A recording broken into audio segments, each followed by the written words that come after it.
Well, Elwood and I are here today to read you a story. So if you hear purring in the background, it's because he likes it too.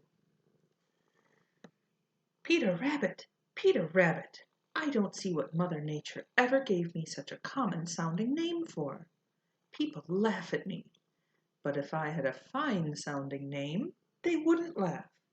Some folks say that a name doesn't amount to anything, but it does. If I should do some wonderful thing, nobody would think anything of it. No, sir, nobody would think anything of it at all, just because it was done by Peter Rabbit. Peter was talking out loud, but he was talking to himself. He sat in the dear old briar patch with an ugly scowl on his usually happy face. The sun was shining. The merry little breezes of Old Mother West Wind were dancing over the green meadows.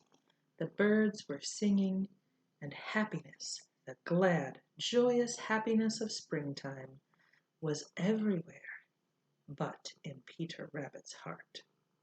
There seemed to be no room for anything but discontent. And such foolish discontent! Discontent with his name! And yet, do you know, there are lots of people just as foolish as Peter Rabbit. Well, what are you going to do about it? The voice made Peter Rabbit jump and turn around hastily. There was Jimmy Skunk, poking his head in at the opening of one of Peter's private little paths. He was grinning, and Peter knew by that grin that Jimmy had heard what he had said. Peter didn't know what to say. He hung his head in a very shamefaced way. "You've got something to learn," said Jimmy Skunk. "What is it?" asked Peter. "It's just this," replied Jimmy. "There's nothing in a name except just what we choose to make it. It lies with us and no one else how other folks should take it. It's what we do and what we say and how we live each passing day that makes it big or makes it small, or even worse than none at all. A name just stands for what we are. It's what we choose to make it. And that's the way and only way that other folks will take it." Peter Rabbit made a face at Jimmy Skunk. "I don't like being preached to." "I'm not preaching. I'm just telling you what you ought to know without being told," replied Jimmy Skunk.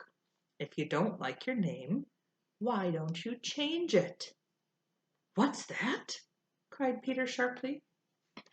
"If you don't like your name, why don't you change it?" repeated Jimmy. Peter sat up, and the disagreeable frown had left his face. I hadn't thought of that," he said slowly. "Do you suppose I could, Jimmy Skunk?" "Easiest thing in the world," replied Jimmy Skunk. "Just decide what name you like, and then ask all your friends to call you by it." "I believe I will," cried Peter Rabbit. "Well, let me know what it is when you have decided," said Jimmy as he started for home. And all the way up the Crooked Little Path, Jimmy chuckled to himself as he thought of foolish Peter Rabbit trying to change his name. Well, Peter Rabbit had quite lost his appetite. When Peter forgets to eat, you may make up your mind that Peter has something very important to think about. At least he has something on his mind that he thinks is important. The fact is, Peter had fully made up his mind to change his name. He thought Peter Rabbit too common a name. But when he tried to think of a better one, he found that no name that he could think of really pleased him any more. So he thought and he thought and he thought and he thought, and the more he thought, the less appetite he had. Now Jimmy Skunk was the only one to whom Peter had told how discontented he was with his name. and it was Jimmy who had suggested to Peter that he change it. Jimmy thought it a great joke, and he straightway passed the word along among all the little meadow and forest people that Peter Rabbit was going to change his name. Everybody laughed and chuckled over the thought of Peter Rabbit's foolishness, and they planned to have a great deal of fun with Peter as soon as he should tell them his new name. Peter was sitting on the edge of the old briar patch one morning when old Mr. Buzzard passed flying low. "Good morning, Briar Cottontail," said old Mr. Buzzard with a twinkle in his eye. At first, Peter didn't understand that old Mr. Buzzard was speaking to him, and by the time he did, it was too late to reply, for old Mr. Buzzard was way, way up in the blue, blue sky. "Cottontail, Cottontail," said Peter over and over to himself, and began to smile. Every time he said it, he liked it better. Cottontail, Peter Cottontail. How much better sounding that is than Peter Rabbit. That sounds as if I really was somebody else. Yes, it sounds as if I really was somebody. Yes, sir, that's the very name I want. Now, I must send word to all my friends that hereafter I am no longer Peter Rabbit, but Peter Cottontail." Peter kicked up his heels in just the funny way he always does when he is pleased.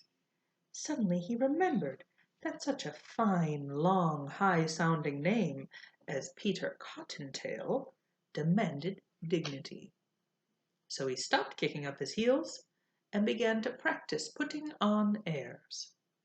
But first he called the Merry Little Breezes and told them about his change of name, and asked them to tell all his friends that in the future he would not answer to the name of Peter Rabbit, but only to the name of Peter Cottontail.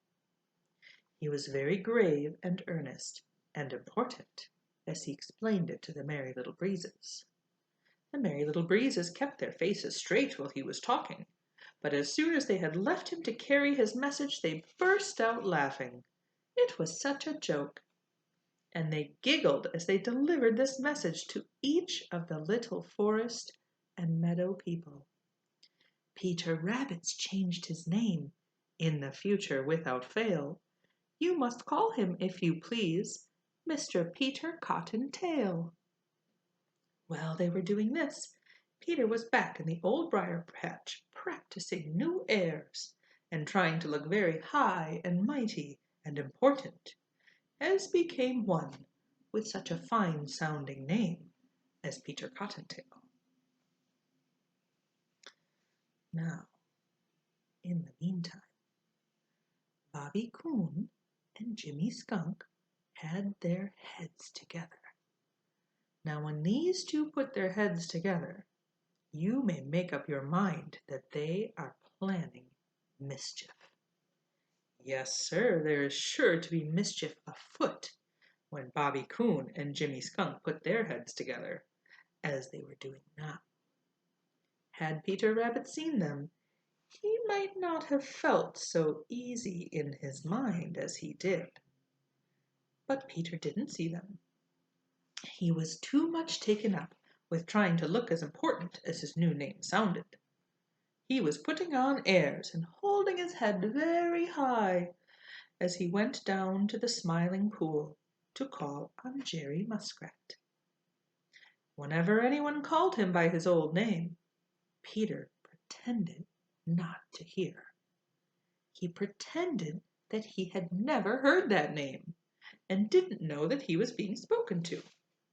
Bobby Coon and Jimmy Skunk thought it was a great joke, and they made up their minds that they would have some fun with Peter and perhaps make him see how very foolish he was.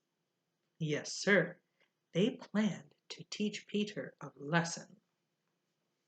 Bobby Coon hurried away to find Reddy Fox and tell him that Peter had gone down to the Smiling Pool, and that if he hid beside the path, he might catch Peter on the way back.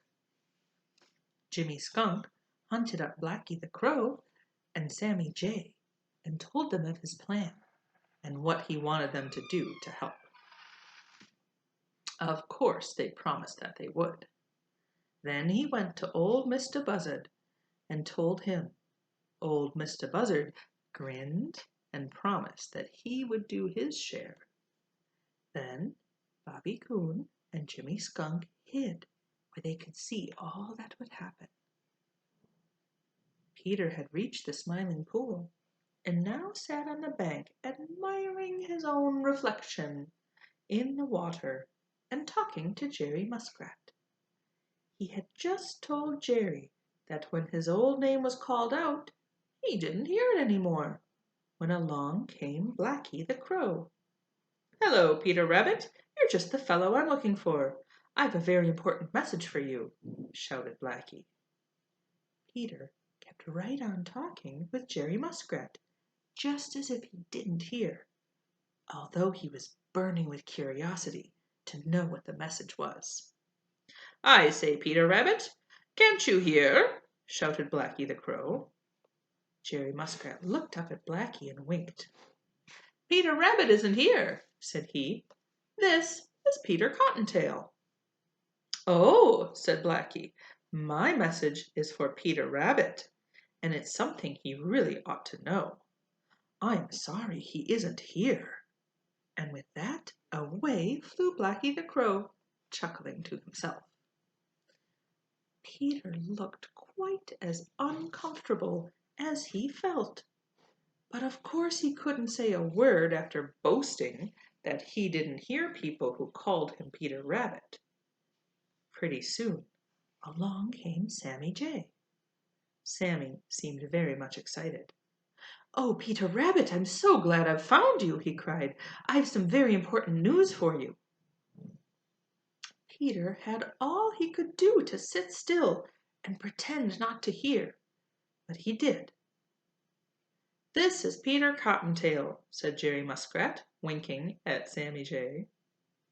"Oh," replied Sammy, "my news is for Peter Rabbit." And off he flew, chuckling to himself. Peter looked and felt more uncomfortable than ever.